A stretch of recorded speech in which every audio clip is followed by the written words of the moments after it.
Dans les années 80, on a vu l'avènement de la génération procédurale, donc toujours avec des règles prédéfinies, et on a vu Minecraft, Rogue, etc. Arriver. Et puis, depuis 2015, on a commencé à entrevoir l'intelligence artificielle dite générative avec des jeux comme AI Dungeon, par exemple, et une explosion à partir de 2020 liée à la mise à disposition de GPT pour le grand public avec ChatGPT.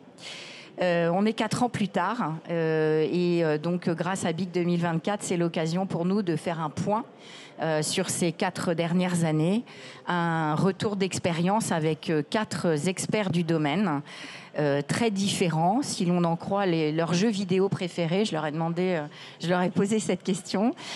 Donc on va commencer par présenter Mélanie. Mélanie est senior data scientist chez Ubisoft. Je tiens à dire qu'auparavant, elle était prof de français, ce que je trouve extraordinaire. Donc aujourd'hui, senior data scientist spécialisée dans le NLP et le Gen AI player facing. Son jeu favori à elle, c'est le multi-awarded Disco Elysium. Donc voilà, donc du single player. Ensuite, on a Christophe, Christophe qui est notre vétéran dans l'industrie du jeu vidéo, je précise, sinon c'est moi, je pense. Et qui est actuellement senior manager AI Product Management chez Unity. Donc lui, son jeu préféré, en fait, c'est la série extraterrestre Combat, donc XCOM, et depuis 94, si j'ai bien compris, donc tu joues à ce jeu-là, donc c'est un fidèle. Ensuite, nous avons Cheyenne. Cheyenne est Global Games Industry Business Development Leader chez AWS. En fait, il dirige le gaming chez AWS. Ouais, c'est un peu long. Donc voilà. Et donc Cheyenne, il adore Baldur's Gate 3. Donc voilà, on est là dans la médiévale fantasy. Et enfin Yacine, Yacine qui était sur la grande scène hier, qui a fait un super boulot et donc qui est co-founder et CEO de Kinetics. Et lui, son jeu favori, c'est L2. Donc là, on bascule dans le MMO, encore un autre style de jeu. Donc, dans cette table ronde, on va aborder le plus de sujets possible. Ils sont très bavards, donc je ne sais pas si on va arriver à tout couvrir. On va aborder l'impact de l'intelligence artificielle générative pour les studios, bien entendu aussi pour le joueur avec un focus sur l'UGC. On va regarder ce que ça veut dire au niveau tech, quelles sont les implications au niveau techno avec un état de l'art et un peu de prospective. Nous regarderons aussi quel est l'impact en termes de business model, quels sont les nouveaux modèles de jeu, mais aussi les modèles d'entreprise qui se développent grâce à l'intelligence artificielle générative. Et enfin, on va aborder les défis éthiques notamment en cours et à venir. Et puis, si ça s'emballe pas trop, on aura un peu de temps pour répondre aux questions. Donc, première question qui fait couler beaucoup d'encre, je suis sûre qu'ils vont vous rassurer sur le sujet. Donc, la première question, c'est l'impact de l'IA générative pour un studio. Est-ce qu'on va vers la disparition de certains métiers et vers une uniformisation des contenus? Je vais laisser Mélanie commencer.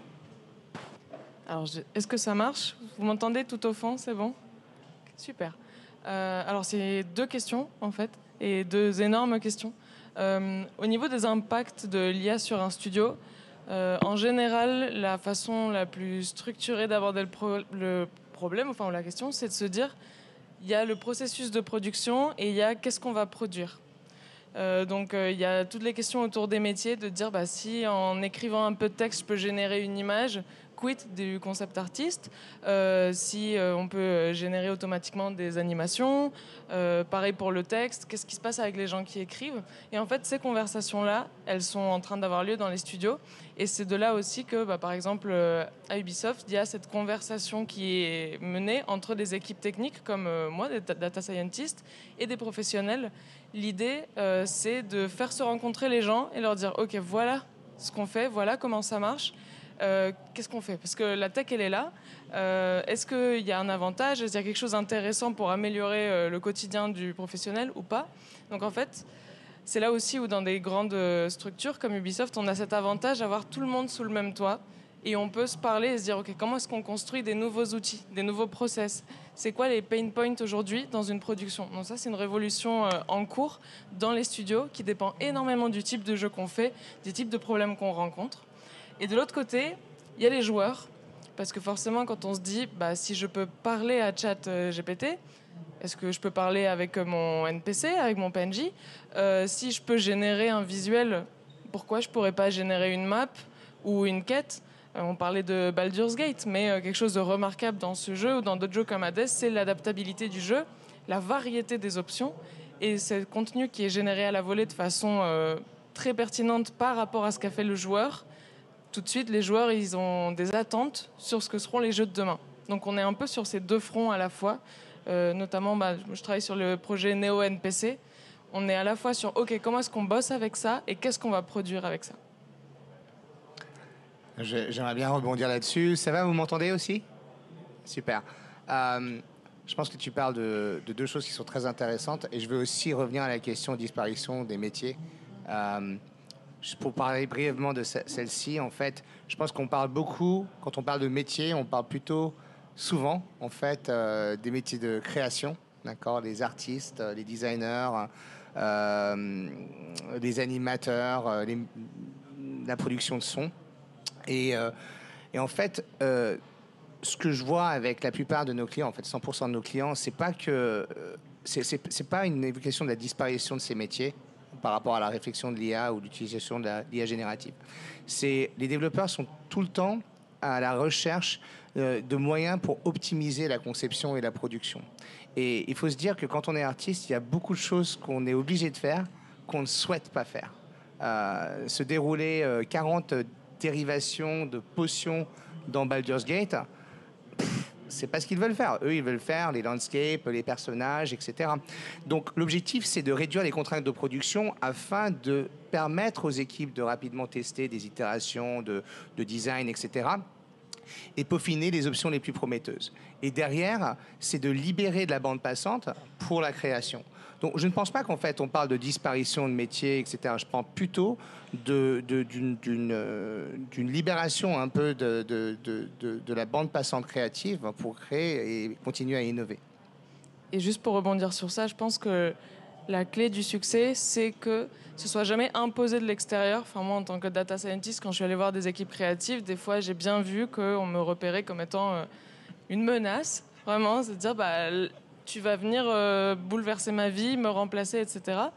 Et en fait, il faut que le besoin émane des équipes créatives pour que ça ait du sens. Donc, c'est pas, maintenant, tu n'auras plus à faire ça. Mais ça se trouve, c'est ce qu'ils préfèrent faire de sa vie, mais plutôt de pointer les problèmes qui vraiment, eux, les intéressent. Et c'est là aussi où il faut vraiment qu'il y ait un lien très fort entre les entreprises de la tech et les productions. Parce que s'il n'y a pas ce lien, on créera des outils qui ne seront jamais vraiment utilisés ou qui créeront de la méfiance. Donc c'est ce lien-là qu'il faut consolider.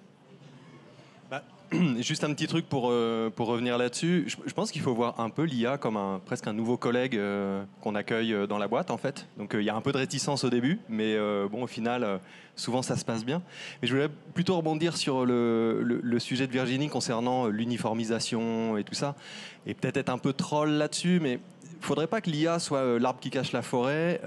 J'ai quand même l'impression que les compagnies de jeux vidéo n'attendent pas l'IA avant de standardiser les choses, d'uniformiser les choses. Il y a quand même tous les ans des jeux qui sortent en changeant juste le numéro des joueurs sur un maillot de foot et tout ça. Donc il ne faut pas non plus... Aïe, aïe, aïe. J'ai dit ça ? Mince. On coupera au montage. Non, mais plus sérieusement, il ne faut pas non plus donner tous les torts à l'intelligence artificielle. Il y a aussi une tendance de fond. Et peut-être que c'est aussi une occasion pour le monde du jeu vidéo en général de se poser les bonnes questions et de se renouveler. Je vais peut-être pour conclure sur cette partie-là aussi, on a parlé de gros studios, il y a aussi l'opportunité pour des plus petits studios. Quand on parle de studios indé, parfois ils n'ont pas les ressources d'avoir un rigueur pour l'animation 3D qui est le métier sur lequel je suis. Parfois il faut 10 compétences différentes pour pouvoir faire une animation qui marche bien. Donc il faut un rigueur, un skinner, plein de compétences techniques. Et quand on est un petit studio, on ne va pas pouvoir faire un jeu de qualité qui va pouvoir être en compétition avec des studios comme Ubisoft qui ont des très très gros budgets. Et le fait qu'il y ait des nouvelles IA qui peuvent optimiser énormément de workflow, ça peut permettre à des studios beaucoup plus petits de créer du contenu de qualité et de pouvoir être en compétition avec des gros studios. On parle par exemple, je ne sais pas si vous avez vu un jeu qui s'appelle Palworld, qui était un jeu avec 7 millions de budget, qui a fait des centaines de millions de dollars, parce que c'était un des premiers studios qui a utilisé l'IA pour créer énormément de personnages, de profondeur de jeu, etc.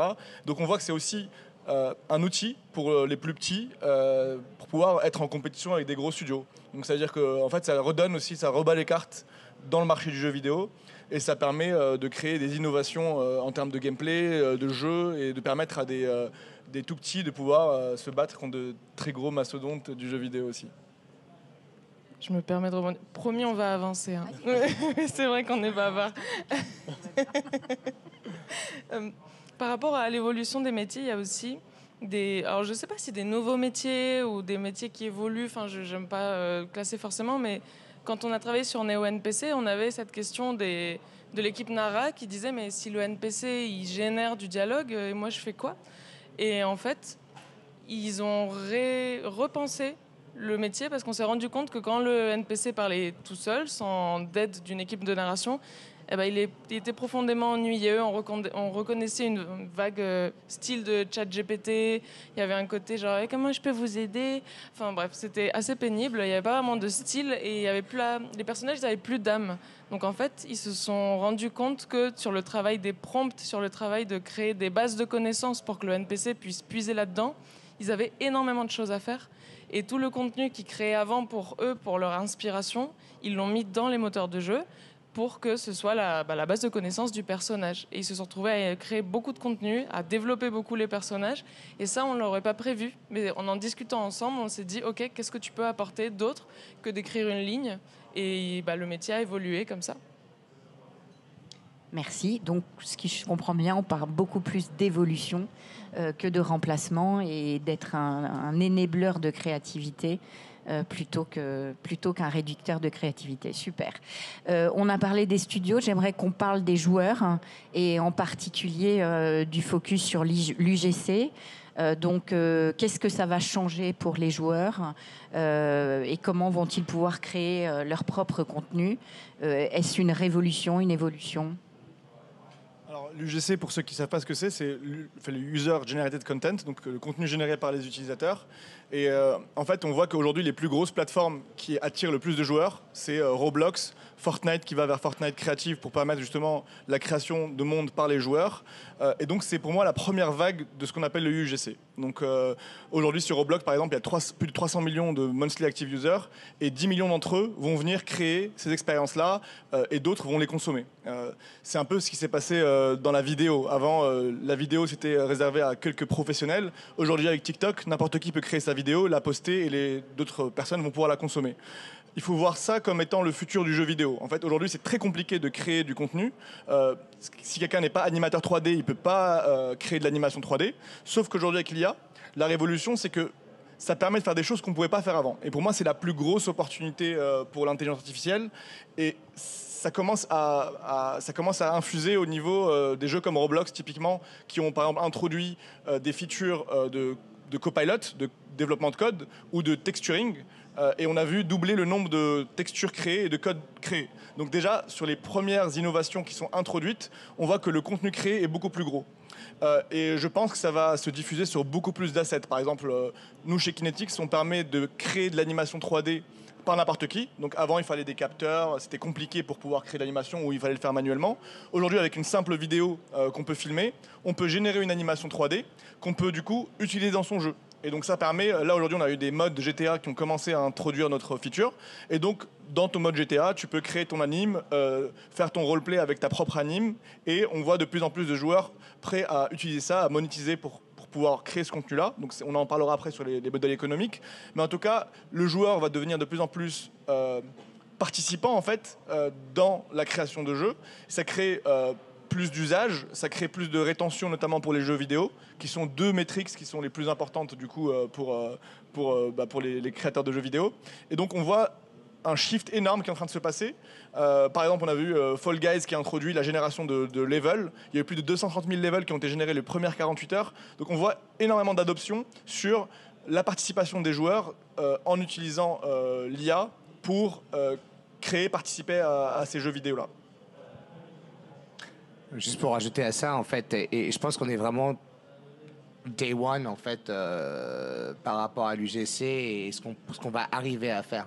Moi, ce que je vois actuellement avec certains de nos clients, c'est vraiment une évolution de comment, en fait, utiliser presque du no-code pour développer des éléments de jeu ou même des mondes.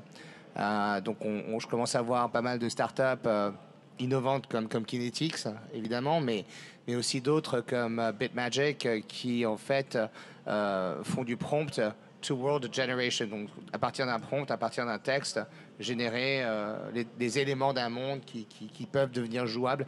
Et c'est pas orienté aux développeurs, c'est orienté aux joueurs. Donc, les premiers adopteurs de ces technologies, un peu comme Kinetics, c'est les players. Et donc, en fait, il y aura plus... Je vais voir une évolution plus de renforcement de cette capacité à la communauté à contribuer au jeu.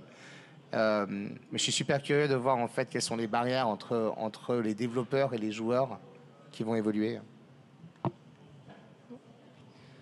Bah, c'est sûr que moi, ça m'intéresse beaucoup de penser à l'UGC comme quelque chose, un continuum qui n'est pas forcément discret. Parce que dès le moment où le joueur parle avec un NPC qui va générer du texte à la volée, il est en train de créer du contenu quelque part, avec un input, avec quelques facteurs donnés.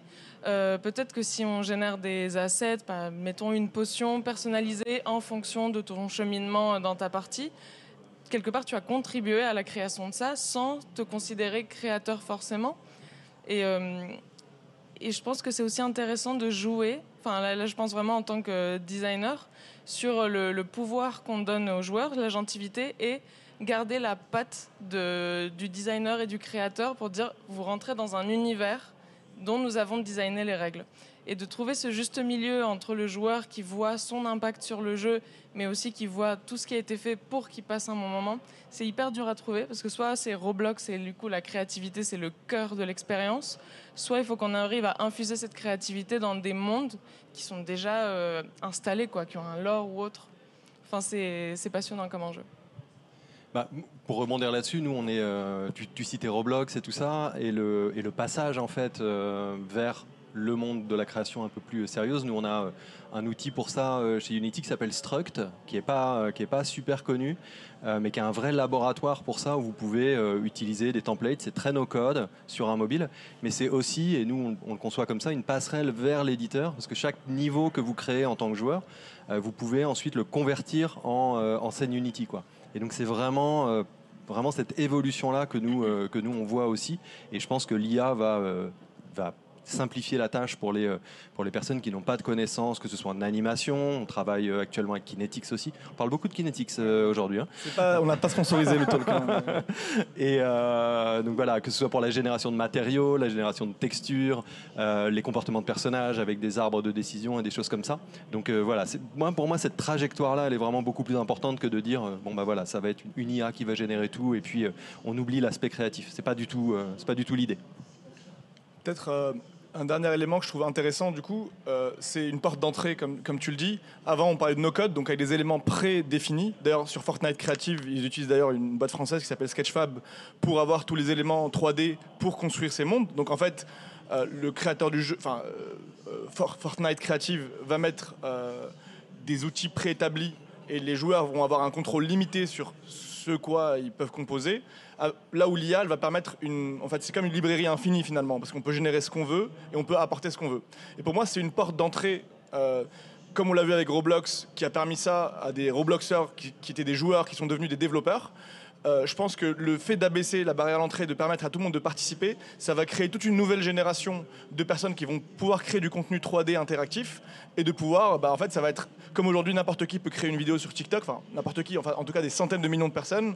Je pense qu'aujourd'hui, il y a quelques millions de personnes qui peuvent se considérer comme game développeurs. Je pense que dans 5 ans, il pourra y avoir des centaines de millions de game développeurs qui peuvent créer leurs expériences, les partager et que ces expériences puissent être consommées par d'autres personnes. Et ce qui rend possible ça, c'est toutes les IA génératives assemblées entre elles, ce qui rend possible cette complexité et de donner accès à cette complexité en fait. Donc, moi, ce que je retiens, c'est que grâce à l'intelligence artificielle générative, le joueur va devenir co-créateur et donc faire partie du studio virtuel, finalement, en apportant du contenu. Super. Comment on fait tourner tout ça? Donc, la techno. Chaque semaine, on voit l'annonce de nouveaux outils. Vous venez d'en évoquer déjà certains. Ces outils ainsi que toute l'infrastructure qui est nécessaire derrière pour la faire tourner, est-ce qu'ils sont matures? Est-ce qu'ils permettent de fournir la qualité nécessaire, le real-time dans certains cas nécessaire et le scaling? Si le jeu est un succès, ce qu'on le souhaite tous, ça risque de devenir exponentiel. Donc, comment ça marche? Cheyenne? On a parlé infrastructure, donc je vais peut-être me prononcer un peu là-dessus. Je vais commencer avec une statistique qui est quand même un peu intéressante, c'est que en mars 2023, on comptait à peu près 18 startups dans le monde de l'intelligence artificielle dédiées à la verticale du jeu vidéo. D'accord, il y en avait beaucoup plus, mais dédiées à la verticale du jeu, il y en avait 18. Aujourd'hui, en 2024, on en compte plus d'une centaine. Donc déjà, en un an, un peu plus d'un an, on a vu une multiplication énorme par rapport au niveau des startups qui sont dans ce monde. Et je trouve ça vraiment fascinant parce qu'on est toujours à la découverte de nouvelles technologies, de nouvelles use cases. Maintenant, parlons un peu du reality check, d'accord ? Dans l'IA générative, je pense qu'on a un pôle qui est plus ou moins immédiat de ce qu'on peut faire aujourd'hui et après un pôle qui est un peu plus orienté vers l'avenir, le futur de ce qui est implémentable en production. On parlait de production tout à l'heure, Mélanie en parlait. À court terme, moi ce que je vois le plus souvent avec nos clients, c'est premièrement l'assistance au coding. Donc, vous avez tous entendu parler d'outils comme Copilot. Chez Amazon, nous, on a un outil qui s'appelle QDeveloper. Et QDeveloper, c'est un coding assistant, c'est un outil qui aide à la programmation. Et ce qu'on a remarqué avec nos clients, c'est qu'ils voient en fait les utilisateurs qui utilisent ce type de copilote avoir une accélération de leur développement de code de 53%. D'accord ? Avec une augmentation de 27% de complétude de tâches. Donc en fait, ça augmente la productivité. Et ça, en fait, on le voit mis en production immédiatement. Il n'y a pas d'hésitation, etc. D'autres exemples, c'est l'automatisation des cas de test. Donc, il y a énormément de testing qu'on doit faire dans le développement d'un jeu vidéo. Un modèle fondationnel peut aider à mettre en place ces cas de test d'une manière beaucoup plus rapide. Ensuite, on voit beaucoup d'utilisation dans le service client. D'accord ? Je vais vous donner un exemple avec Electronic Arts. Donc, quelqu'un parlait de jeux de foot tout à l'heure. Je ne pense pas, enfin je pense que tu parlais d'eux, mais bon.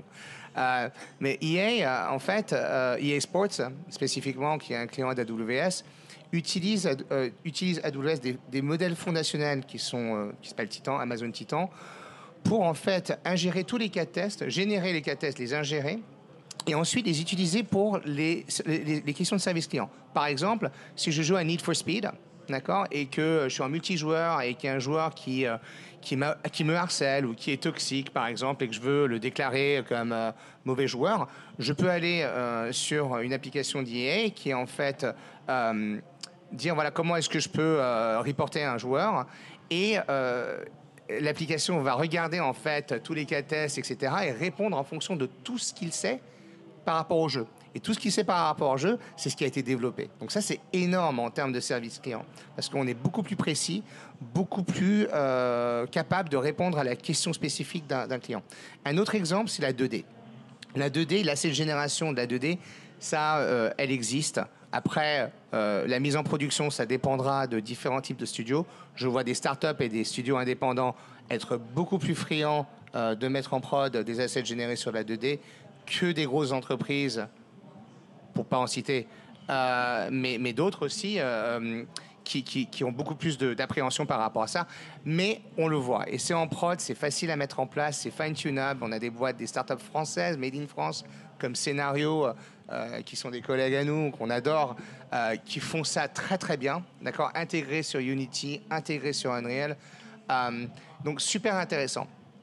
Maintenant, à l'avenir, en fait, ce qu'on n'est pas capable de faire aujourd'hui, c'est les PNG, d'accord, NPCs, les NPC.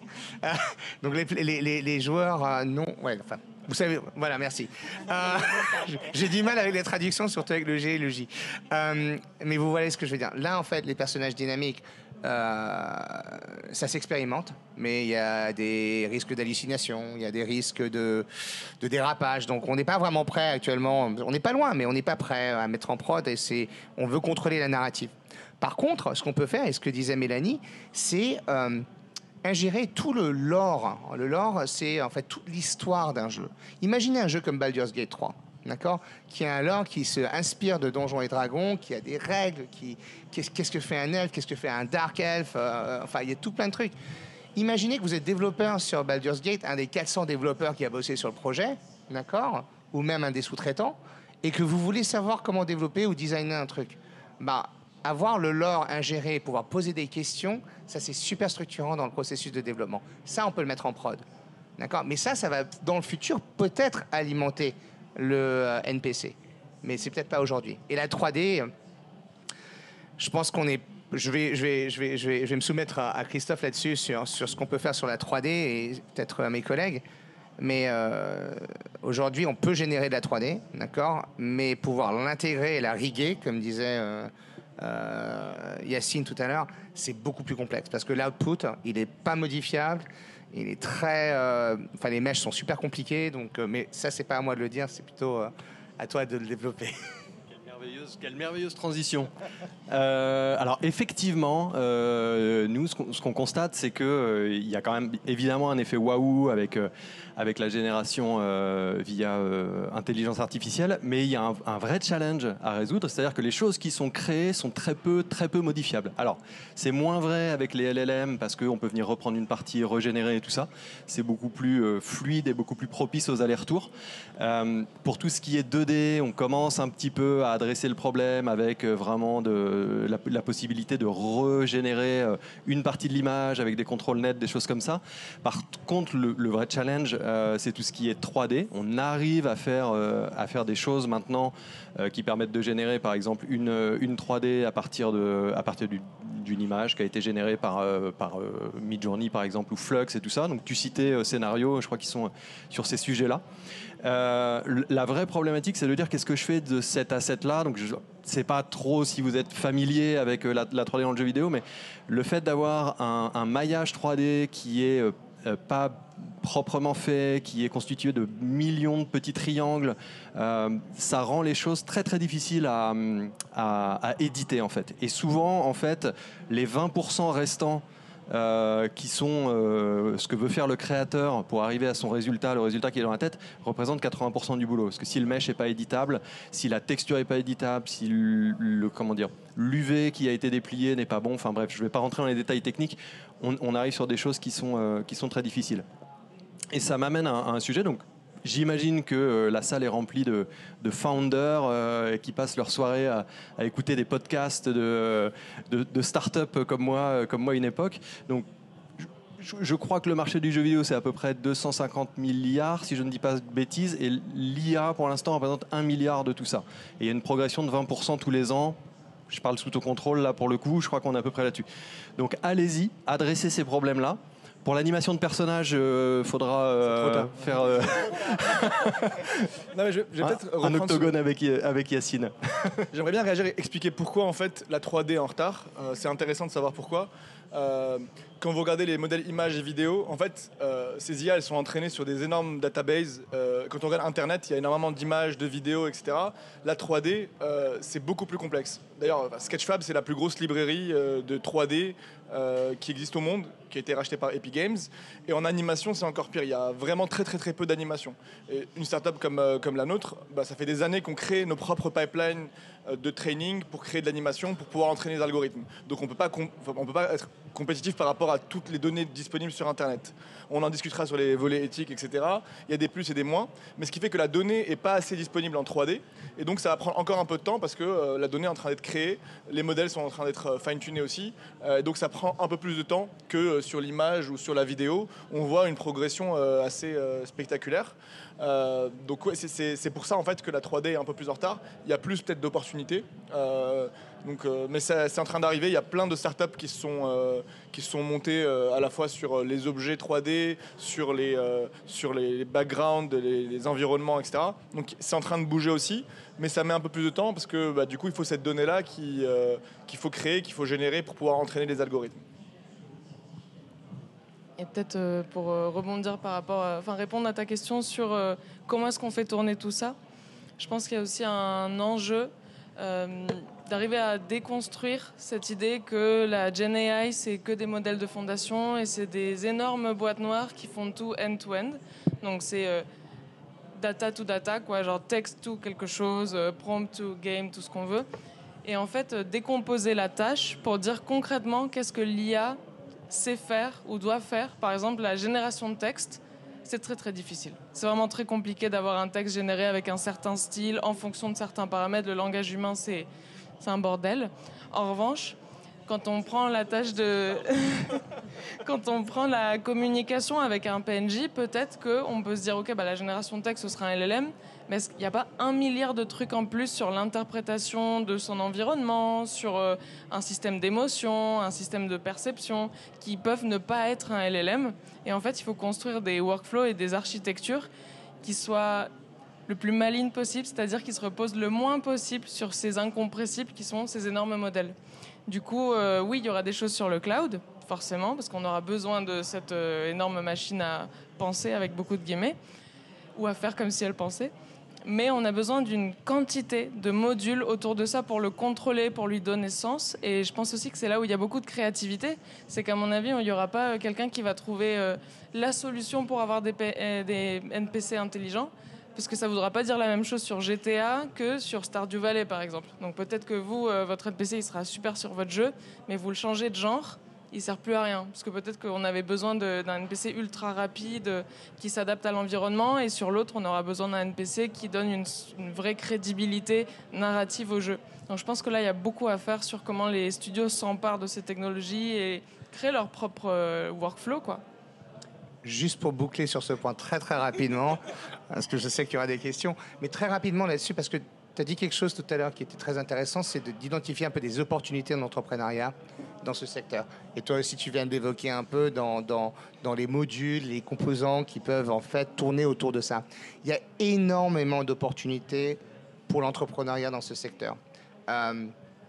Même, en fait, on a parlé des modèles fondationnels, qui sont des modèles qui utilisent énormément le cloud actuellement pour générer ces modèles. On arrive à un stade où en fait les modèles fondationnels, on va dire texte, sont stabilisés. D'accord ? Il y aura des versions qui vont augmenter.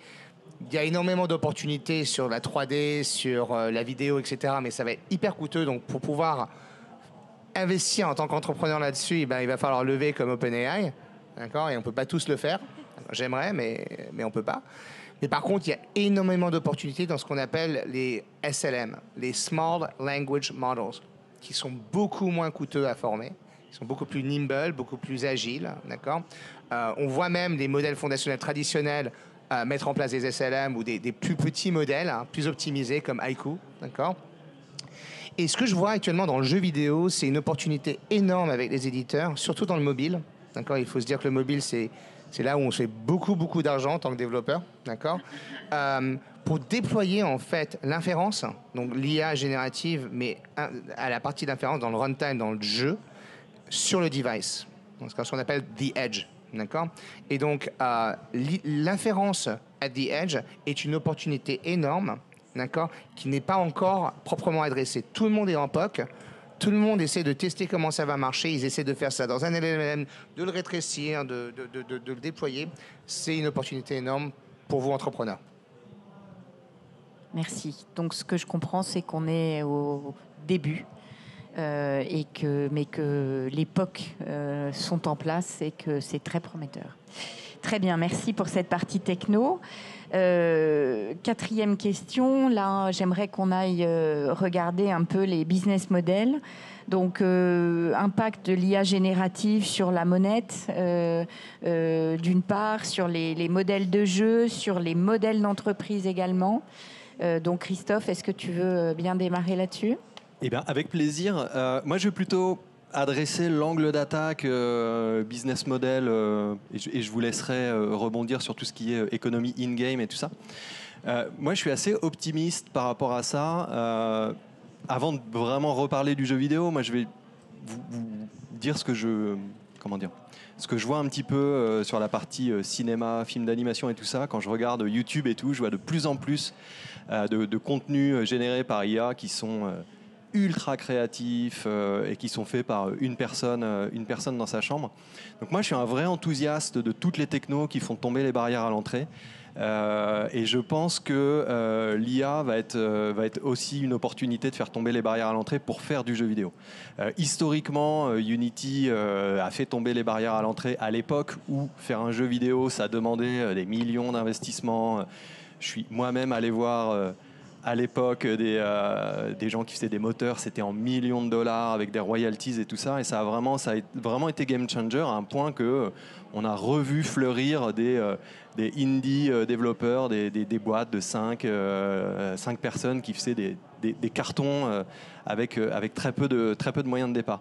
Et je pense qu'en fait, l'IA, enfin en tout cas ce que je souhaite, c'est que ça permette non plus à des petites compagnies de faire ça, mais carrément à des solo développeurs en fait. Moi j'ai vraiment, faut qu'on parie sur le prochain Minecraft développé par quelqu'un d'ultra créatif, peut-être ultra talentueux dans un domaine, mais qui n'a pas besoin d'être le mouton à 5 pattes et savoir faire la musique le week-end, la 3D le lundi et coder entre deux pour faire son jeu et qui pourra faire un succès. Donc c'est vraiment dans ce sens-là de nouvelle économie que moi je vois une énorme opportunité avec l'IA générative et voilà, donc je suis d'un naturel optimiste. Sur peut-être le volet UGC, ce qui est intéressant, on est au tout début des expérimentations, mais en gros aujourd'hui, pour schématiser, Fortnite qui est un bon exemple de free-to-play, on joue gratuitement à Fortnite et si on veut payer, on achète des assets, on va acheter des skins, des danses, des emotes, etc. Ça représente pour Fortnite à peu près, je pense, 5-6 milliards de revenus par an. Pour vous donner l'ordre de grandeur d'achat, ce qu'on appelle des achats in-game, in-app, dans Fortnite. On a commencé aujourd'hui, nous, à monétiser dans des jeux vidéo où plutôt que de vendre en fait une danse comme tout le monde, en fait, on va vendre un token qui permet au user de pouvoir customiser sa danse. Donc, je vais acheter en fait une inférence où ensuite je peux me filmer, faire ma danse et avoir ma propre danse à moi. Et on voit que les joueurs sont prêts à payer plus pour être uniques parce qu'ils veulent s'exprimer de manière vraiment particulière. Et donc, je pense que sur l'UGC, il y a un vrai levier de croissance pour les développeurs de jeux. Ce qu'on voit, c'est que les joueurs sont prêts à monétiser même plus. Donc en fait, si on leur offre plus d'assets, ils peuvent acheter plus de choses et créer des choses uniques, différenciantes. Ils sont prêts à payer. Donc je pense que le UGC in-game va être un levier de monétisation. Quand on voit que le marché de la personnalisation des avatars et du in-game, c'est plus de 50 milliards. C'est un gros marché qui représente une grosse partie du marché du jeu vidéo. L'autre partie étant la publicité notamment, etc. On voit qu'il y a un marché pour la partie UGC. Je dis c'est le tout début, hein, on ne sait pas encore comment ça va se dérouler, etc. Mais il y a des opportunités, en tout cas là-dessus, de monétisation pour les studios. Et je pense que les joueurs sont prêts à payer pour être différents, pour être uniques. Parce que finalement, surtout sur les jeux sociaux, comme Roblox, etc., En fait, on a son identité. Moi, j'ai joué beaucoup à MMO, comme je disais. Dans les MMO, en fait, on incarne tellement son personnage, on est tellement dans le jeu qu'en fait, le matin, aujourd'hui, nous, on s'habille pour aller au boulot. Les gens sur Roblox, ils s'habillent pour voir leurs amis. C'est des lieux sociaux. Et son apparence, sa singularité, c'est quelque chose de très important. Et je pense que l'IA permet d'avoir une singularité la plus unique, en fait, possible. Et je pense que c'est une opportunité de monétisation, justement, pour les studios. Après, il y a plein de studios qui ne sont pas du tout ouverts à ça. Comme je disais, on est tout début. Donc c'est de l'expérimentation, mais je pense qu'il y a des choses à faire. Je pense qu'il y a un gros enjeu de business case dans l'IA générative, d'accord? Donc, il y a quand même une méconception actuelle que l'IA générative réduit les coûts massivement, etc. La réalité, c'est dans les états de choses actuels, on voit peut-être une réduction de coûts plutôt de l'ordre de 10 à 15%. Ce n'est pas des facteurs de 2x, 3x, 4x dont on entend parler dans les news, etc. Donc, en fait, avec les clients avec qui je travaille, en fait, la business case, elle est primordiale parce que, en fait, il y a différents niveaux d'investissement. Donc, si je suis une grosse entreprise qui veut développer son propre modèle fondationnel, ça va quand même coûter pas mal d'argent en termes d'infrastructure. Donc, généralement, on va utiliser peut-être un outil comme Amazon Bedrock qui va permettre d'accéder à tout plein de modèles existants qui ont déjà été formés. Et en tant que développeur, je peux tester ces différents modèles, les fine-tuner avec mes données d'une manière très sécurisée, d'accord, et de décider le modèle que je peux utiliser. Donc, en fait, c'est une optimisation de l'utilisation de l'IA par rapport aux enjeux business case. C'est super important. Il y a beaucoup de grosses entreprises qui mettent des pôles de gouvernance IA actuellement, que ce soit, on parlera plus tard de l'IA responsable, mais c'est aussi l'IA viabilité financière, d'accord. Et on voit ces pôles de compétences se mettre en place pour gouverner un peu ces projets IA. Les coûts d'infrastructure sont gérables, en fait. On a des puces, par exemple, chez AWS, comme des puces Trainium qui permettent de former des modèles, mais pas en avoir une grosse dépendance sur les GPU qui sont très rares ou qui se font très rares actuellement. Donc, comment est-ce qu'on peut fournir des méthodes de former avec de la silicone qui n'est pas onéreuse ou moins onéreuse.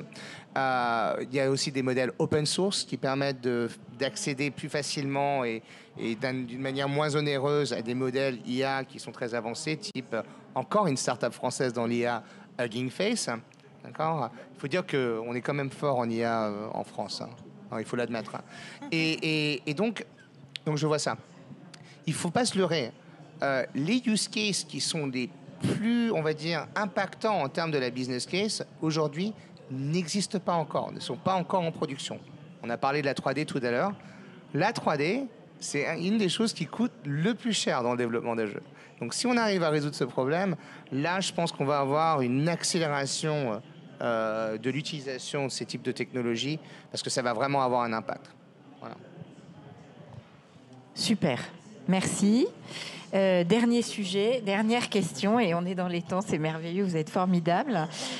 Donc, on a prononcé les mots défis, les mots risques. Donc, justement, quels sont-ils et comment on les jugule, comment on les traite, comment on forme les personnes pour être vigilants sur ces sujets? Alors, la question des risques liés à l'IA, encore une fois, on pourrait passer 1h15 dessus. Il y en a... Le quart est important. Non, mais c'est vraiment très complexe et quand on veut répondre bien à cette question, il faut vraiment la décomposer à plein d'échelles. Parce qu'on peut parler de l'environnement, on peut parler des biais, on peut parler de la diversité des équipes. Enfin bref, il y a plein de choses qu'on peut dire. Je pense que la première étape sans laquelle rien n'est possible, c'est de le regarder en face. Je sais qu'une grosse partie de mes conversations avec les développeurs, ça a été de parler de tout ça. Et chaque fois que je fais une conférence, un talk ou autre, j'ai la fâcheuse tendance de mettre l'éthique à la fin, comme on vient de faire. Et j'ai remarqué que ça ne marchait pas bien. Il faut souvent que je le fasse en première partie, parce qu'autrement, les gens ne m'écoutent pas, parce qu'ils sont en mode « tu vas pas répondre à mes questions, c'est ça, hein ? C'est quand que tu vas dire que tu nous remplaces ?» Et en fait, il y a toujours ce moment de « on va en parler ». On va adresser ces questions, on va les mettre sur la table et après on va construire autre chose, une réflexion, mais il faut qu'il y ait un lien de confiance qui se crée. Et le meilleur moyen, c'est vraiment de prendre à bras le corps ces questions, aussi gênantes soient-elles. Et il y a aussi une position d'humilité, je pense, de la part des personnes dans la technique pour dire on ne comprend pas tout. On n'est pas à l'origine de ces avancées techniques, mais si on a une pensée un peu pragmatique, on se dit c'est là, qu'est-ce qu'on en fait, comment on s'en sert, est-ce qu'on s'en sert. Et à partir de là aussi donner une possibilité aux gens d'agir sur l'innovation, parce que ce qui est très mal vécu, c'est justement une pression externe qui dit le futur c'est maintenant en fait et t'es pas dedans. Ou le futur il a besoin que tu changes. Un peu comme si le futur était quelque chose de déjà écrit. Ça, c'est très désagréable pour n'importe qui. Donc, ce qui est intéressant, c'est de co-construire avec eux, en les formant, tous ces profils créatifs. Donc ça, je pense que c'est le point de départ d'à peu près tout. Parce que si on ne met pas la main dedans aussi, on n'arrive pas à voir quels sont les problèmes. C'est tant que j'ai pas des artistes qui génèrent des images ou qui génèrent du texte, on ne peut pas regarder en face les biais et les problèmes qu'il y a. S'il n'y a pas d'utilisation, il n'y a pas de régulation, il n'y a pas de réflexion commune autour de ça.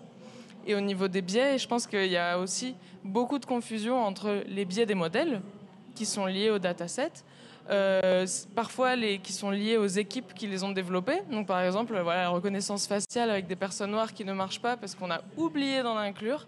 Ça, c'est vraiment quand on regarde l'équipe, on se dit « Ah, je comprends ce qui s'est passé ».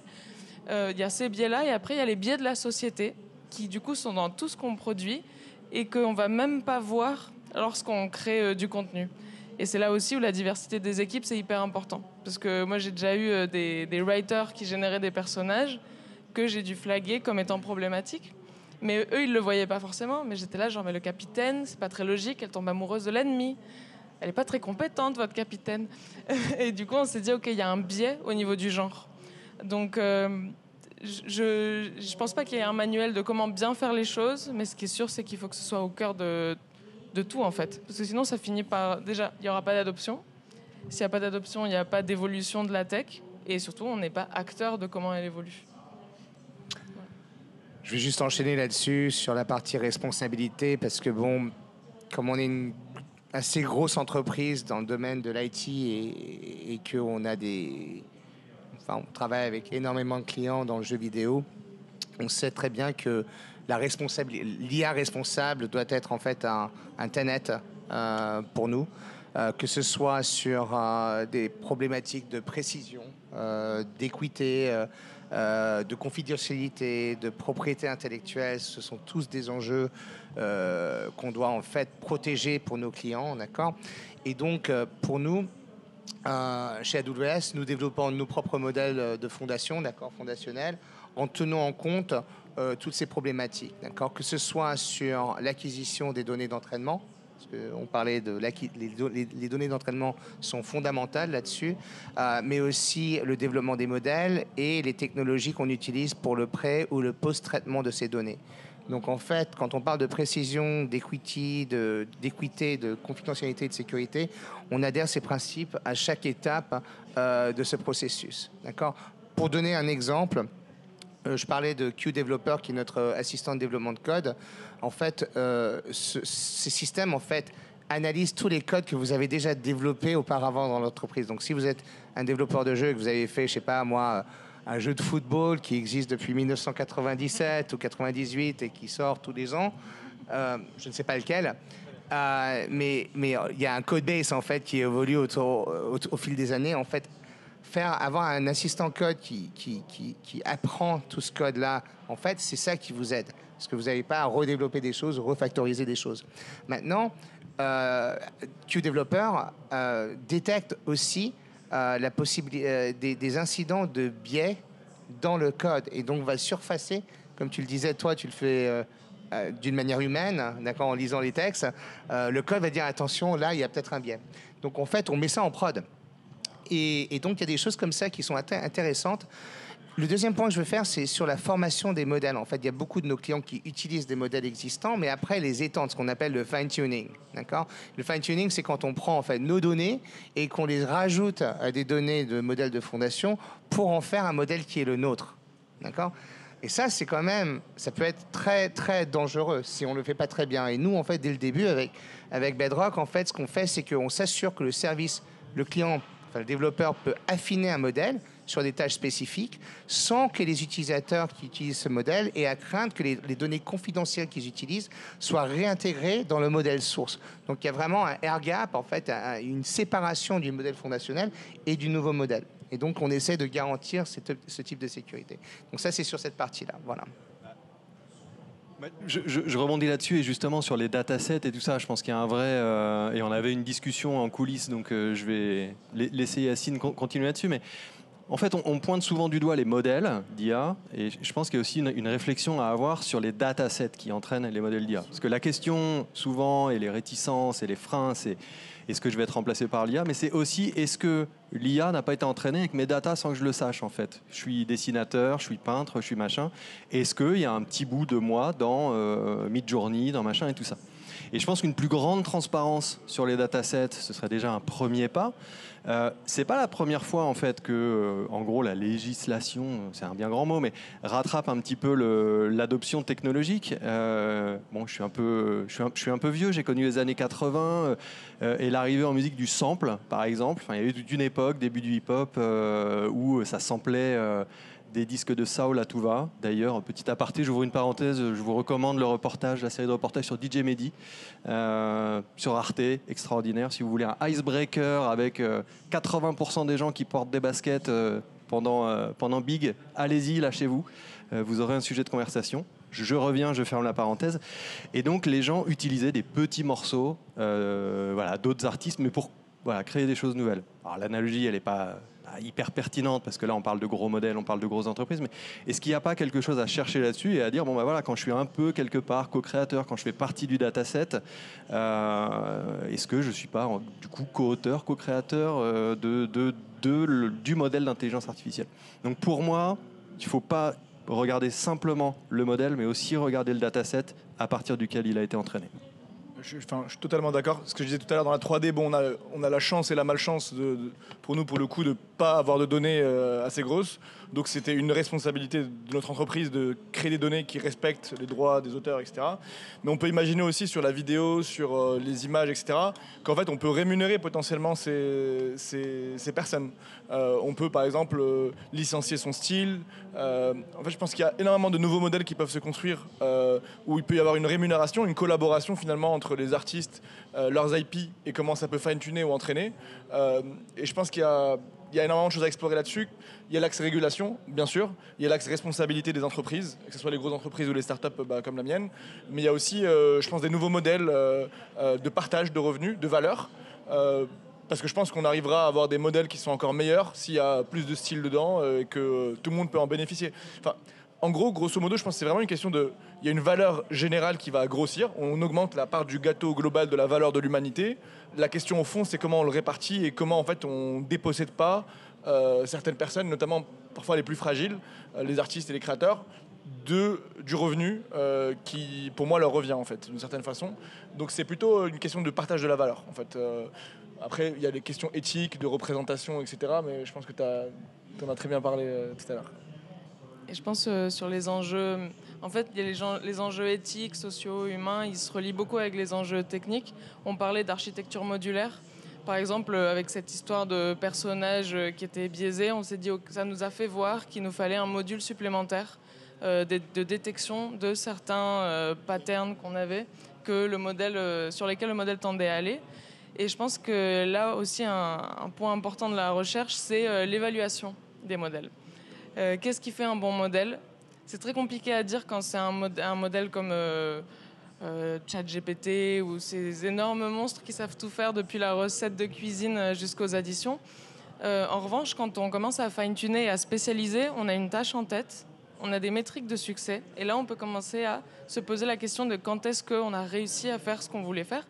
Et dans les critères d'évaluation, c'est hyper important qu'on ait une partie sur les datasets, les biais, est-ce qu'il y a des effets de bord parce que, je sais pas, le dataset il n'était pas compensé par rapport à ci ou ça. Enfin, il y a 1 milliard de raisons pour lesquelles ça peut mal se passer. Mais je pense qu'il faut qu'on l'intègre dans ces pipes d'évaluation qui sont très très difficiles à faire. Encore une fois, on parle d'opportunités de recherche. L'évaluation des modèles d'IA, c'est quelque chose de très très nécessaire. On ne peut pas le mettre en prod si on n'a pas une grille d'évaluation très claire de ce qu'on a créé et comment ça marche. peut-être aussi un élément on n'a pas trop abordé. Bon, on est à BIG quand même, c'est BPI, enfin on est en France aussi. Il y a aussi une question de souveraineté. Enfin, déjà le jeu vidéo, on l'a vu dans les JO avec Assassin's Creed, etc. Enfin, c'est un élément culturel et qui véhicule des valeurs. Et après aussi, ChatGPT, quand on parle, moi j'ai l'impression de parler avec un petit gars de San Francisco qui me sort une vision du monde. En tout cas, c'est framé d'une certaine façon les réponses. Et bon, c'est pour ça que Mistral aussi a levé de l'argent pour pouvoir développer un modèle français, etc. Je pense qu'il y a une question de souveraineté européenne, à la fois dans le jeu vidéo et croisée aux nouvelles technologies. Et c'est important, qu'il y ait il y a plein de boîtes françaises du coup pour le coup en IA. Bon, il y en a certaines qui scalent, c'est plus compliqué quand on est en Europe, surtout pour adresser des problématiques mondiales. Mais en tout cas, il y a d'énormes enjeux de souveraineté. Et je pense que c'est un sujet aussi, je ne sais pas si c'est éthique, mais en tout cas qui rentre dans ces questions-là. Super. Eh ben, on est dans les temps. Donc, pour répondre à la question, IA générative, gaming, est-ce un mariage de raison ? Vous avez vu que si l'on en croit nos 4 experts, il semblerait que ce soit plutôt un mariage de cœur. C'est la définition d'un mariage de cœur, c'est donner chacun la meilleure version de soi-même. Donc il y a de l'espoir. Mais dans un couple, ce qui va compter maintenant, c'est l'équilibre entre les deux. Et de ne pas laisser l'IA générative devenir le maître à bord. Je crois que c'est un peu ça la conclusion. Donc vigilance, communication, un peu comme à la maison. Voilà. Merci à vous 4 pour votre enthousiasme, votre compétence, votre partage. Et donc, il nous reste quelques minutes pour répondre à des questions si vous en avez.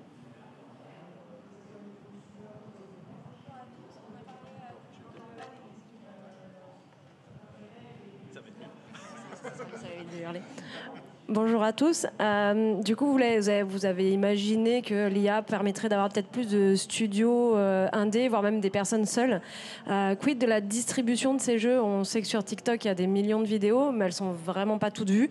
Voilà. Le jeu, ça a besoin de se rémunérer aussi. Donc, voilà, la question de la distribution.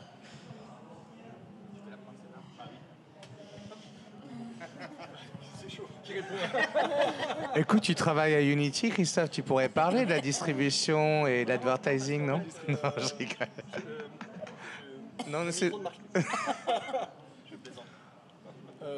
Vas-y. On le voit, pour être clair, le marché de jeux vidéo, il est en croissance ces dernières années. Là, ça va pas très bien dans le marché de jeux vidéo depuis quelques mois. C'est 2 années difficiles.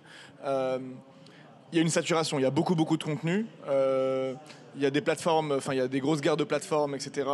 Notamment, j'ai pas de réponse à la question en direct, mais c'est un gros problème. C'est clair, là, il y a une question de distribution. Il y a TikTok qui est arrivé, qui a permis de remplacer un peu le YouTube d'une certaine façon sur une nouvelle forme de contenu. C'est sûr qu'il va y avoir des nouvelles plateformes. Aujourd'hui, Roblox devient une des plateformes de distribution. Si on prend l'exemple de Roblox, ils ont une croissance énorme. Quand on dit oui, métaverse, c'est mort, etc. Ça dépend de la définition du métaverse, mais qui est un des métaverses possibles. Il y a plein de mini-jeux dessus. Roblox est en croissance énorme depuis 2020, quoi. Donc, et on est passé de 150 millions à 380 millions de MAU. Donc, il y a de la distribution qui se passe dans des nouvelles plateformes. Il y a de la concentration aussi. Peut-être qu'il va y avoir l'émergence de nouvelles plateformes. En tout cas, il y a plein de nouvelles startups qui sont en train de se lancer dans ça. Mais c'est très coûteux. En fait, pour moi, la startup qui va résoudre ça va être le futur TikTok, en fait, grosso modo.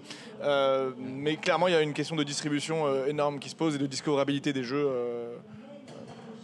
Je pense qu'on n'est pas complètement démunis face à cette question dans la mesure où c'est quelque chose qui est déjà arrivé, d'avoir beaucoup de contenu disponible. Comment est-ce qu'on arbitre là-dedans ? Jusqu'à maintenant, historiquement, la réponse a été avec des algorithmes. Donc sur Spotify, comment est-ce qu'on trouve de la musique avec des algorithmes, avec de la personnalisation. On pense à Netflix ou autre. Et ce que ça peut nous permettre aussi d'anticiper, c'est se dire, on sait comment ça s'est passé, on sait ce qui est reproché à ces algorithmes et à ces plateformes. Est-ce qu'on va aller dans la même direction avec le jeu vidéo et donc commettre les mêmes erreurs, ou au bout d'un moment, on aura une sorte les echo chambers, vraiment de se dire... je vois tout le temps la même chose, ou je n'ai pas vraiment de pouvoir d'exploration. C'est aussi une question d'UX et d'outils. Enfin, ça va se jouer beaucoup dans le design de ces plateformes-là. Je pense même, je dis les plateformes, mais on peut penser à Steam. Comment est-ce qu'ils vont faire et comment est-ce qu'ils font? Je pense que ça commence déjà pour gérer ce marché complètement saturé. Donc, affaire à suivre. Juste une phrase là-dessus, c'est un problème qui existe depuis très longtemps, même sans l'IA générative, surtout dans le mobile. On a tous vécu l'époque du hyper casual. Heureusement que c'est un peu révolu, mais je pense que avec les boîtes qui vont vraiment avoir du succès, d'accord, en utilisant ces technos, c'est pas pour faire du Me Too, d'accord, c'est pas pour faire de la réplication de jeux existants. C'est pas ça qui va faire avancer les contenus. C'est les boîtes qui vont pouvoir savoir utiliser ces technologies pour innover sur le gameplay. Pas remplacer ce qu'on faisait avant avec de l'IA pour le faire moins cher, hein, mais vraiment innover. Créer, par exemple, un exemple avec une boîte que je travaille dans le UK qui s'appelle Saltwater Games, qui en fait développe un assistant drone pour leur MMORPG, d'accord, qui va accompagner l'utilisateur, comprendre sa personnalité, comprendre sa culture, comprendre qui elle est, et l'assister par rapport à qui cette personne est. En parlant de biais, en parlant d'inclusivité dans le jeu, c'est quelqu'un qui va apprendre le joueur pour ensuite lui donner des recommandations par rapport à ce qu'elle sait sur cette personne. Et ça, c'est des gameplays innovants qui vont changer la donne, qui vont faire sortir un jeu dans une pléthora de jeux qu'on va trouver sur Steam ou autre. C'est ce type d'innovation, je pense, qui est l'opportunité. C'est pas la réplication de jeux existants à moindre coût. Quand même, pour revenir sur ce sujet, l'opportunité qu'il faut voir aussi, je pense, c'est la capacité d'itérer un peu plus rapidement aussi. Donc effectivement, mon point de vue de tout à l'heure, c'était de dire n'importe qui pourra faire des jeux vite et tout ça. Mais ce qu'il faut aussi voir, c'est peut-être aussi raccourcir le processus itératif pour voir si ça marche ou pas. Moi, je suis ancien start-upper, je pense qu'ici, dans ce salon, tout le monde l'est. Et dans le jeu vidéo, c'est pareil. Il y a un tel investissement émotionnel quand on crée quelque chose. Je pense que 80% des start-upers qui ont fait leur première boîte appellent ça mon bébé, quoi. C'est mon truc et tout ça. Et puis, on sait aussi que dans 80%, ça se passe mal. Donc, en fait, si on pouvait aussi raccourcir ce cycle en fait, itératif pour voir si ça marche, fail fast, vous l'avez peut-être entendu plein de fois, mais si ça permettait aussi de faire ça et de tester jusqu'à ce que ça fonctionne et d'ensuite pouvoir enclencher, je pense que ce serait déjà quelque chose de gagné. Voilà, il faut le voir aussi comme une opportunité et pas que comme un moyen de saturer en fait le marché avec de la création finie en fait. Ça peut être aussi des itérations et une nouvelle façon de tester les choses. Une autre question?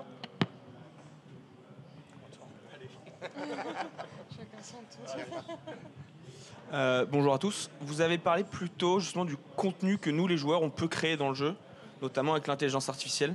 On l'a déjà vu dans le passé, par exemple dans des jeux comme Cyberpunk, que justement le choix qu'on va faire va changer le futur du jeu. Est-ce que vous pensez que justement avec l'intelligence artificielle, ça va nous permettre à nous les joueurs justement d'avoir une expérience qui va être plus unique et plus différente de tout le monde? Parce qu'aujourd'hui c'est vrai que quand on fait un jeu vidéo, on va tous avoir la même expérience sur l'histoire en fait, en tout cas. Ouais, très vite, hein, mais je pense que c'est un cadeau pour toi. Mais moi, tu parlais tout à l'heure du lore d'un jeu, de toute son histoire et tout ça. Moi, mon fantasme en fait, c'est qu'on serve des mondes au lieu de servir des jeux, et que chacun ait sa propre expérience en fait, quelque chose de cohérent par rapport au monde. Donc, c'est-à-dire pas aussi fou que des AI dungeons où il n'y a pas de règles et tout ça. Vraiment un mix parfait entre des règles du jeu, un monde et tout ça, et une expérience. Et qu'en fait, on se rencontre plutôt à la machine à café pour dire « Ah bah moi, j'ai fait ça dans ma partie du monde et tout ça, pendant que toi, tu faisais ça. » Que les choses soient cohérentes par rapport à l'univers.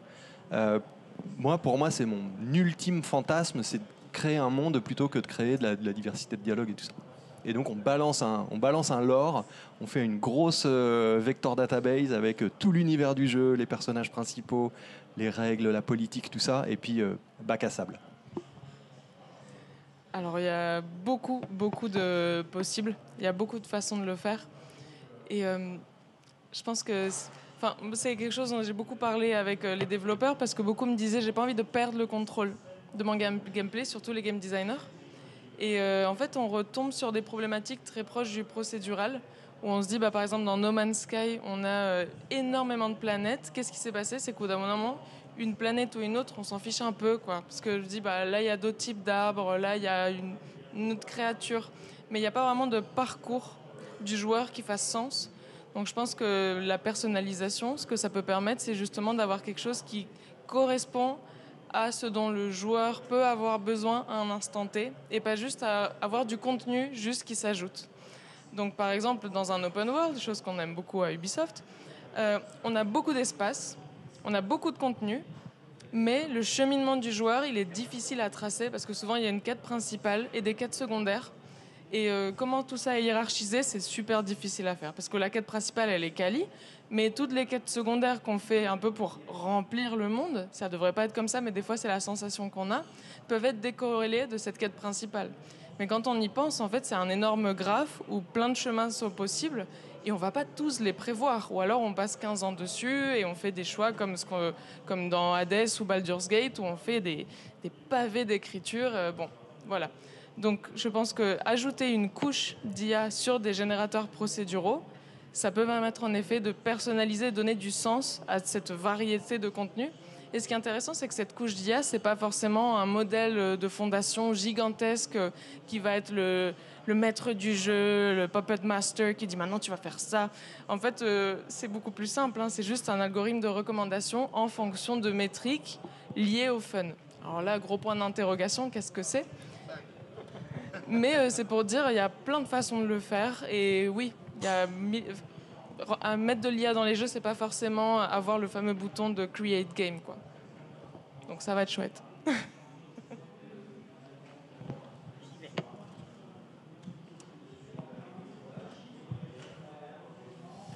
Oui, bonjour, merci pour ces super interventions. Alors, je ne suis pas gamer, j'y connais pas grand-chose, voilà, mais j'essaye de comprendre.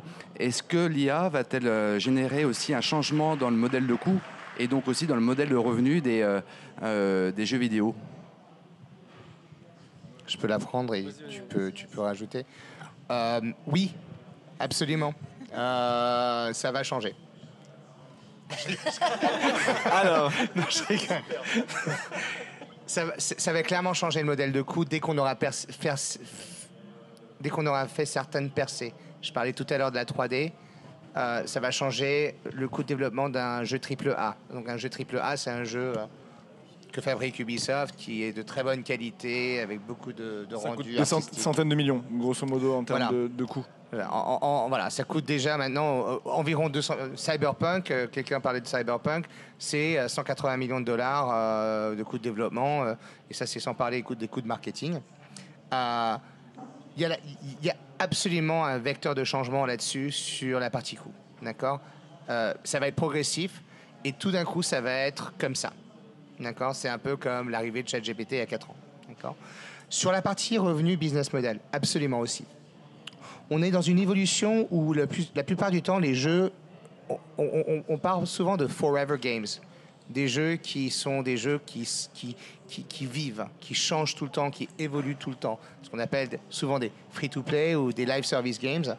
Et là, en fait, il y a des changements de modèle qui continuent, qui commencent à se faire déjà dans le mobile et qui vont s'étendre sur d'autres jeux de ce type de modèle, où il y aura de la monétisation beaucoup plus adaptée au choix de l'utilisateur, une appréhension de la télémétrie, en fait, ce qui se passe dans un jeu pour personnaliser ce qui peut être vendu à l'intérieur d'un jeu ou dans l'économie d'un jeu.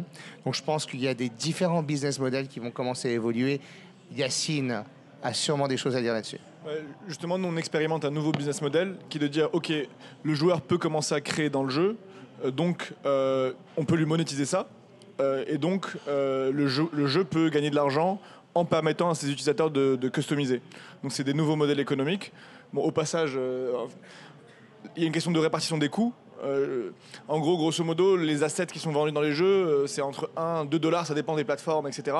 Après, il y a le coût, Apple qui prend 30%, le game developer qui doit gagner son argent, il y a des coûts d'inférence. Aujourd'hui, nous, par exemple, typiquement, il y a la question de, avant, quand on crée un SaaS, en fait, on crée le SaaS, on le distribue et il y a pas de coûts il y a très peu de coûts variables. Dans l'IA, c'est un peu différent parce qu'à chaque fois qu'il y a une inférence, surtout quand c'est dans le cloud, il y a un coût. Et donc, on réfléchit beaucoup, nous, à ces modèles, comment on fait.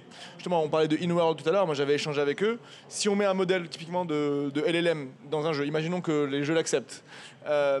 Si le jeu ne peut pas prévoir le coût, parce qu'à chaque fois qu'il y a une inférence, à chaque fois qu'il y a un dialogue qui est généré, il y a un coût, le joueur ne va pas payer plus pour pouvoir parler à l'avatar. Enfin, en tout cas, c'est compliqué pour... Donc, en gros, la question de si le game developer ne peut pas prévoir combien ça va lui coûter, comment il implémente ça. Donc, il y a plein de questions qui se posent derrière sur les modèles économiques. C'est en train de bouger. Ça dépend, sur plein d'endroits, à la fois sur le côté production, sur le côté UGC, ça bouge de partout. Je pense qu'il n'y a personne qui a encore... Comme je disais, c'est 1 milliard sur 200 milliards de jeux vidéo, donc il n'y a personne qui a vraiment encore trouvé, qui a craqué le truc. Mais il commence à y avoir des startups où il y a de l'usage, où il y a en tout cas de l'intérêt. Et ça va, je pense qu'il y aura des points d'inflexion, je pense, comme il y a eu surtout dans le jeu vidéo, ça se copie beaucoup. Donc, je pense que quand il y aura un point d'inflexion quelque part, ça va résonner dans plusieurs jeux, en tout cas, quoi. Juste un dernier truc là-dessus, parce que c'est super important. Dans le jeu mobile, en fait, la majorité des coûts actuellement, c'est l'acquisition du joueur. D'accord ? Le coût d'acquisition d'un joueur. Par exemple, qui ici joue à Monopoly Go ? Ou a joué à Monopoly Go, par exemple ? Ok, bon. Personne ne veut l'admettre, personne ne veut l'admettre. Je sais, mais je sais que vous y jouez tous. Non, je rigole. Mais en fait, Monopoly Go, c'est un jeu de Scopely qui a été le premier jeu à générer en fait 3 milliards de dollars en moins d'un an. 3 milliards de dollars en moins d'un an. Par contre, ce qu'on ne dit pas souvent, c'est que Scopely dépense 1 million de dollars par jour, d'accord, sur TikTok, sur YouTube, sur Facebook, sur Instagram, pour faire en sorte que les jeux téléchargent Monopoly Go et y jouent. Ils continuent à y jouer. Ce type de paradigme, en fait, cet investissement, il n'est pas soutenable. Il n'est pas soutenable. Je suis désolé, je parle comme Van Damme en fin de soirée. Mais il n'est pas soutenable parce qu'en fait, ça coûte trop cher.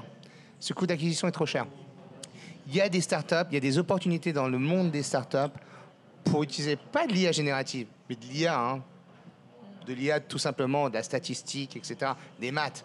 D'accord ? Si vous êtes matheux, regardez ce problème, parce que si vous arrivez à prédire la capacité d'un dollar investi dans de la pub pour un jeu et la capacité à convertir un joueur pour qu'on ne fasse pas en fait une approche shotgun, mais une approche précise dans sa campagne, là, il y a un problème à résoudre. En fait, ça recroise la question de tout à l'heure. Enfin, nous, on a beaucoup le retour. En fait, en gros, le marché du jeu vidéo, les revenus sont croissants, mais le coût d'acquisition des joueurs est plus exponentiel parce que les plateformes, Facebook, Google, etc., montent le coût d'acquisition. Donc, il y a un vrai problème de unit economics des jeux vidéo où, en gros, il y a une équation où leur coût d'acquisition augmente alors que le marché, il est en croissance assez stable, quoi. Et donc, il y a, comme disait Cheyenne, il y a beaucoup d'opportunités là-dessus. Et c'est un gros problème pour les studios aujourd'hui, quoi. Je pense qu'il y a aussi une partie de la problématique au niveau de la perception des joueurs de l'IA et de ce que ça apporte. Parce que dans le monde du business, quand on dit « powered by AI », c'est genre « ouh, trop bien ». Pour les joueurs, et c'est un peu paradoxal parce qu'en effet, l'IA et le jeu vidéo se tiennent la main depuis longtemps, il y a une grosse méfiance sur l'IA parce que le jeu vidéo est un produit très lié à l'affect et la peur de voir perdre en qualité les jeux ou qu'on dénature les licences qui ont vu grandir les joueurs, ça crée beaucoup de frustration. Donc je pense qu'aussi dans ces nouveaux gameplays ou dans les nouveaux business models, il faudra travailler sur la perception de valeur de l'IA pour que vraiment on se dise « Ok, je veux jouer à ça » et limite qu'on oublie que c'est de l'IA. Parce que c'est tellement pertinent et c'est tellement révolutionnaire dans le jeu que ça le vaut, quoi. Mais juste l'IA en soi, c'est pas un argument nécessaire, suffisant.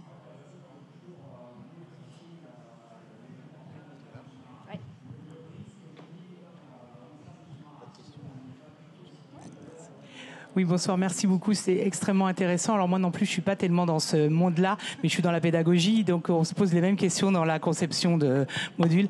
Ma question, c'est par rapport, on en a peu parlé, sur le côté RSE de l'IA, et on sait très bien que ça prend beaucoup de ressources en eau, en électricité, etc. Est-ce qu'à un moment, ça ne va pas faire plafonner l'utilisation de l'IA? Est-ce qu'il ne va pas y avoir un palier à un moment donné, et peut-être donc un impact aussi sur votre métier et ce développement?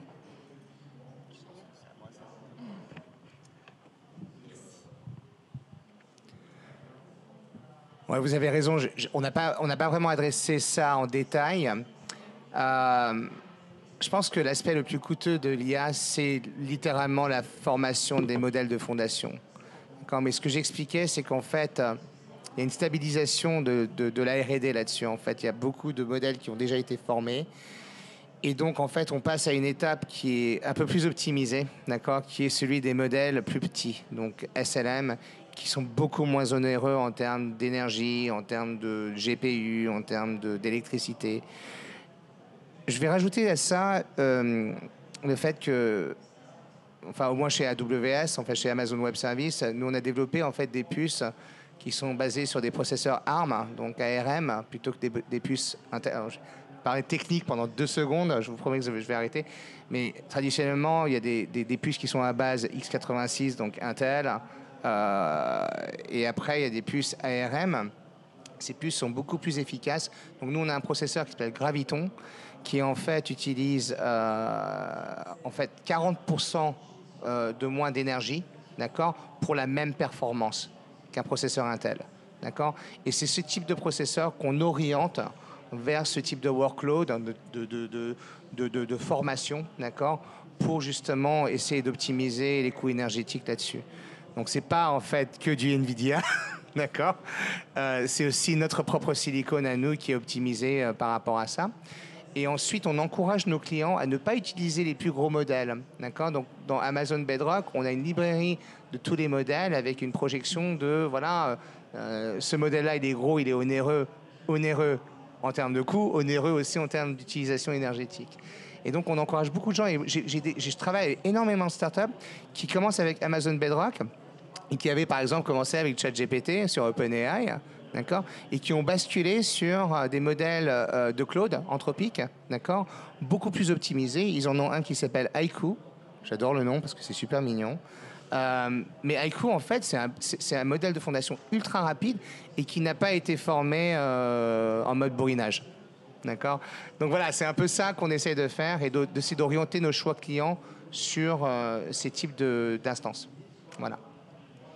Et c'est vrai que pour le coup, c'est super parce qu'il y a un alignement entre les enjeux économiques et les enjeux environnementaux. Ça n'arrive pas tout le temps, mais là, on a besoin de faire plus petit pour faire plus efficace, pour que ça coûte moins cher. Et du coup, tout le monde est gagnant. Donc je pense qu'on peut avoir bon espoir sur le fait que peut-être que certaines boîtes vont continuer à essayer de faire toujours plus et développer les meilleurs modèles ou qui fassent des choses qu'on n'aurait même pas imaginées. La plupart des personnes pensent à l'industrialisation, à l'applicatif, à comment faire pour que ça ait du sens pour eux, sans utiliser ces modèles monstrueux. Donc je pense que le gros de l'IA, ce sera du plus petit, du plus efficace, plus soutenable, quoi. Et enfin, moi, ce que je vois aussi et qu'il faut pas oublier, c'est que l'IA, ça nous est un peu tombé dessus en quelques années. Et en fait, l'infrastructure n'a peut-être pas encore eu le temps d'évoluer avec. On utilise, enfin, je viens de citer Nvidia et tout ça, on utilise encore des GPU pour faire de l'inférence. En fait, c'est des processeurs qui sont très efficaces pour faire ça, mais qui n'ont pas été conçus pour ça. Il y a de plus en plus de processeurs neuronaux qui sont dédiés à l'IA. Tu parlais d'ARM, alors on ne va pas rouvrir une parenthèse technique, mais avec de la mémoire unifiée. En fait, tout un ordinateur d'habitude qui est sur avec la mémoire, une carte mère, un CPU, un gros GPU avec sa propre mémoire. Enfin bref, c'est complexe. Tient sur une chip, les SoC, System on Chip. Donc on n'a pas encore non plus le recul technique pour amener ça. Et il y a aussi un sujet qui est important. On parle beaucoup de cloud, mais il faut s'ouvrir un peu aussi les chakras sur le edge et tout ça. les téléphones vont être aussi capables de faire de l'inférence, des choses comme ça. Donc peut-être qu'on va arriver sur des systèmes un peu plus hybrides où il ne faudra pas racheter des data centers pour faire plus d'IA, mais on pourra le faire avec le téléphone qui est dans notre poche et qui, de temps en temps, ne sert pas à grand-chose, quoi. Donc voilà. Et je fais confiance aussi sur le fait que si ça coûte cher, on va essayer de réduire les coûts. Et bon, comme ça coûte cher, ça impacte l'environnement. Donc, peut-être que les deux, espérons, vont aller vers un cercle vertueux. On dira que c'est pour faire économiser de l'argent. Et puis, en fait, on essaiera de sauver ce qu'on peut. Je crois qu'on va s'arrêter là. Merci, merci à vous pour votre présence. Merci. Et puis, on souhaite plein de jeux suite à ça. Voilà, merci. Merci. Au revoir, bonne soirée.